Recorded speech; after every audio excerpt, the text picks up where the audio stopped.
Well, hello there, everybody. How's everybody doing on this Saturday evening here? And it's 6:50, almost 7 o'clock p.m. in Western PA. What do I have here? Funny looking thing in my hand. Well, if y'all watched my unboxing video just the other day, you'll know what it is. And I'm just going to sit down right here. Maybe I'll sit here in I've got my special chair that I like to sit in when I'm doing some stuff with this.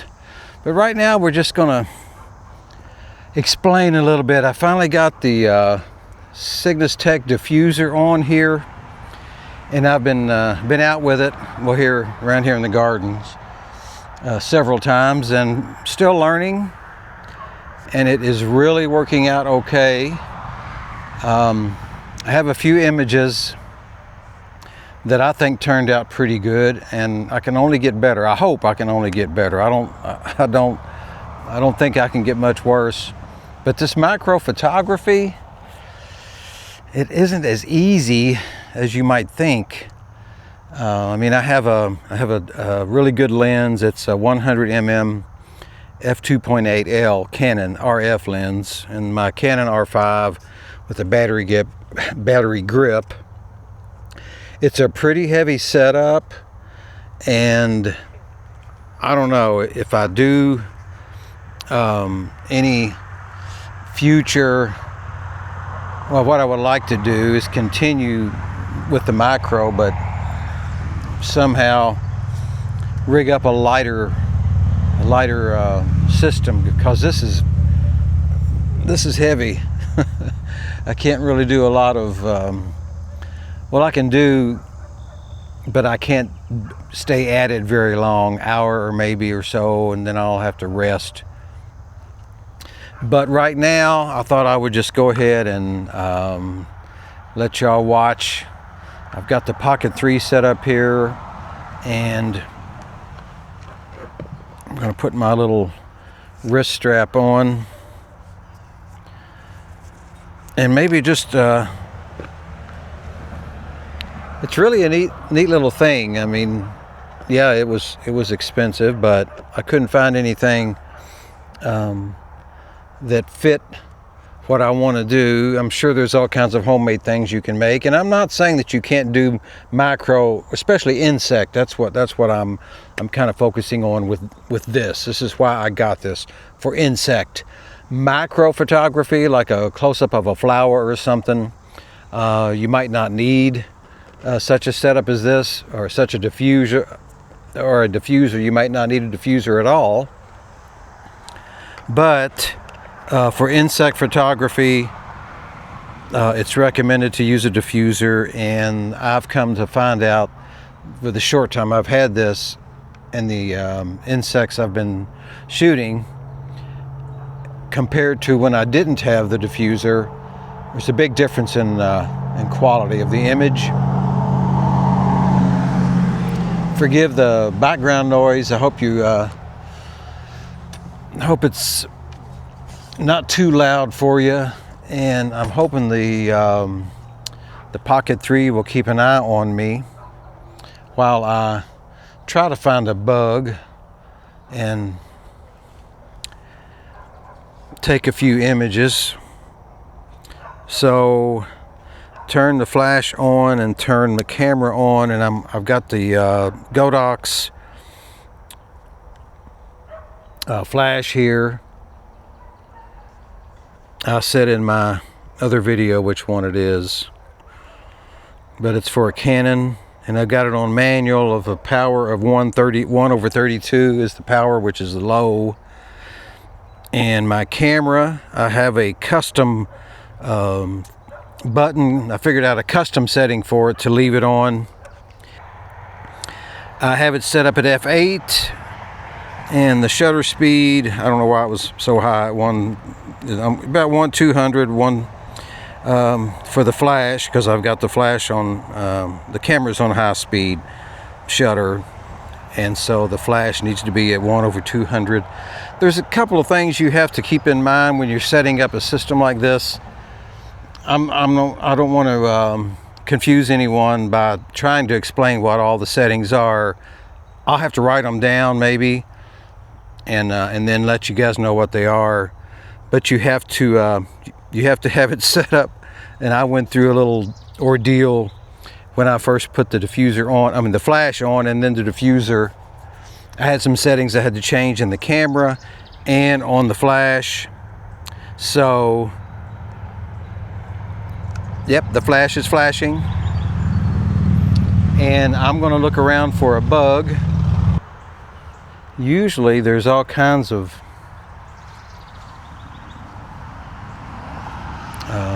bugs on my Rudbeckia here, but I'm not seeing a lot of bugs on them. Birds are chirping, that's for sure.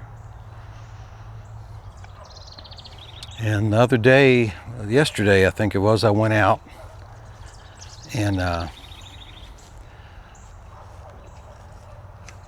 to my Veronica over here, and there was bumblebees, and I see some over there now.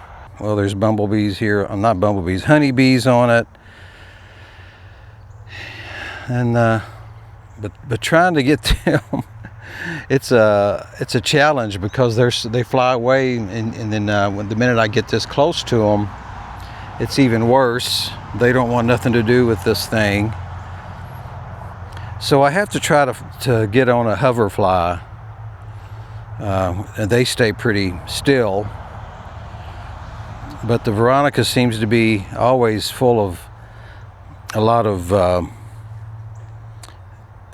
buzzing insects wanting pollen, bumblebees and honeybees. So that's what I'm looking at right now, to see if I can get an image of them. One of them. What is that? That's a Japanese beetle. No, that's not a Japanese beetle. That's a silver looking thing. Maybe I'll try to get an image of that. But it's facing the wrong way. Maybe I'll stop the recording here, since it is... Ooh, that's a neat looking... If y'all can see it or not, maybe if I turn you around. Let me get around. This is my Veronica here. Where's that? Oh, there's that silvery looking thing. I don't know if y'all can even see it. But I'm going to try to get a picture of it anyway, hopefully. And we'll see how it turns out. But I have to set you all down while I get set up with this diffuser on. It's quite challenging to do this and have you all with me to get the Pocket 3 set up, and then I'll have to stop recording and start recording again. But we're going to stop it for now and try to get some of that silver bug that was over there. So we'll pick y'all back up in a minute. Ooh, whew. I'm telling you guys, it's hard. It's tough work. For one thing, I mentioned this is a heavy rig here, and that little insect I was trying to get, I don't know how they come out. I got a few, and there's still some honeybees around the Veronica there, and a couple of hoverflies, and but that silvery looking thing is still there. It's even in a better place now, where I might be able to get a better macro shot of it. So I'm going to try it again and put you guys down and continue on, and hopefully be able to get a better shot of it. So we're going to try it again here.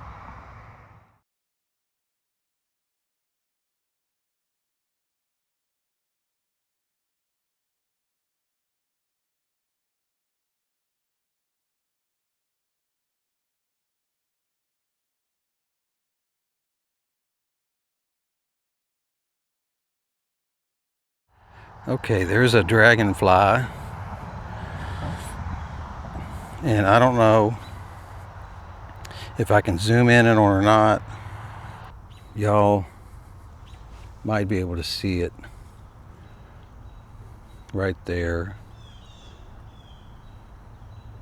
It's just sitting there, and I was able to get, I hope, what I hope is some good macro. It's gorgeous, golden color. And when I zoom in and I magnify it before I take the picture, his head moves around and he just looks so freaking cool. And I'm hoping that I got some good photos of it. We'll have to wait till we get them in the computer to see. There we go. Okay, there we go. There, y'all see it now? Okay, now I've got the gimbal, the 5-position button on it, and it's just sitting there. Now it just flew away, and it's coming back. Oh, it's looking at the camera. Oh, geez. Ooh, man. So, wow, what a trip. As they say in the old days, it was a trip, man. I think I got some pretty good photos of that dragonfly. And another thing, I updated my R5 to the latest firmware, and now it's asking me for a password every time I turn it on, and I enter the password and I tap do not ask again, and what do you think it does whenever I turn it back on? Yep, it keeps asking me for my password. So I don't like that one iota, but I was going to see if I can pull up an image. There's some pretty interesting photos here. It was just sitting there. Maybe I can find one.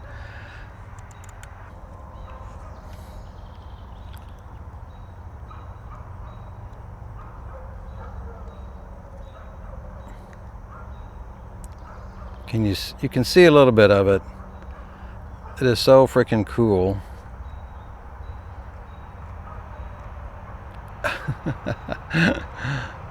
It was just staring at me. But anyway, there it is. I'll put some better ones up.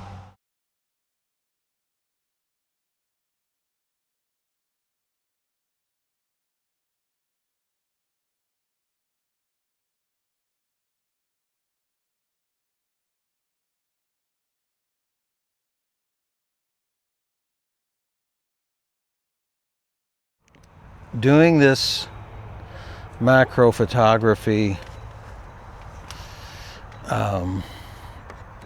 is a challenge, to say the least, but I think I'm halfway up for it. By that I mean I can't stay knelt very long in a position, mainly because I'm out of shape. I should get back into shape and start going to the gym or something, or at least get back into walking like I used to do. But anyway, I'm starting to babble on about non-macro photography stuff. So, from the gardens here on a Saturday evening, muggy now, I'll end the video, and we'll talk to you guys later. Remember this, wherever you go, there you are. Peace.